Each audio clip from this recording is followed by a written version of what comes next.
दोस्तों, एक मर्तबा फिर कही अनकही बातों में मोहसिन अहमद खुशामदीद कहता है। मेरे बहुत ही अच्छे दोस्त, मेरे बहुत ही प्यारे दोस्त मोहम्मद यासिर साहब आज़ाद कश्मीर से मेरा प्रोग्राम सुन रहे हैं। और यासिर साहब लिखते हैं कि मोहसिन साहब मुझे एक गज़ल सुना दें। वो गज़ल बहुत ही मशहूर हुई है, तुम बिन जिया जाए कैसे।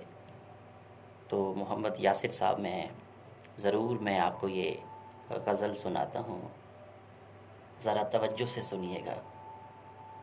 तमाम सुनने वाले, मेरे तमाम चाहने वाले, ज़रा गौर से सुनिएगा।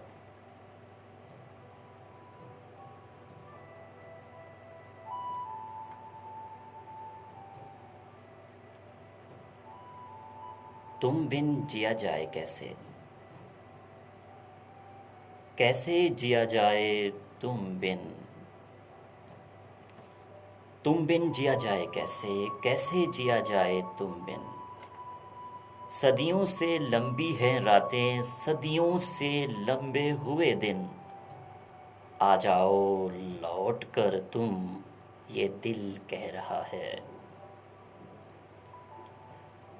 तुम बिन जिया जाए कैसे, कैसे जिया जाए तुम बिन। सदियों से लंबी हैं रातें, सदियों से लंबे हुए दिन। आ जाओ लौट कर तुम, ये दिल कह रहा है।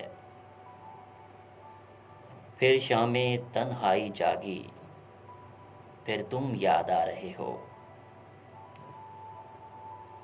फिर शामें तन्हाई जागी, फिर तुम याद आ रहे हो। फिर जान निकलने लगी है, फिर मुझको तुम तड़पा रहे हो। इस दिल में यादों के मेले हैं, इस दिल में यादों के मेले हैं। तुम बिन हम बहुत अकेले हैं। इस दिल में यादों के मेले हैं, तुम बिन हम बहुत अकेले हैं। आ जाओ लौट कर तुम, ये दिल कह रहा है। क्या क्या न सोचा था मैंने, क्या क्या न सोचा था मैंने, क्या क्या न चाहा था मैंने। क्या क्या न सोचा था मैंने, क्या क्या न चाहा था मैंने। क्या क्या न अरमान जगाए थे। इस दिल से तूफान गुजरते हैं, तुम बिन न जीते हैं न मरते हैं। आ जाओ लौट कर तुम, ये दिल कह रहा है। आ जाओ लौट कर तुम, ये दिल कह रहा है। आ जाओ ना लौट कर तुम, ये दिल कह रहा है।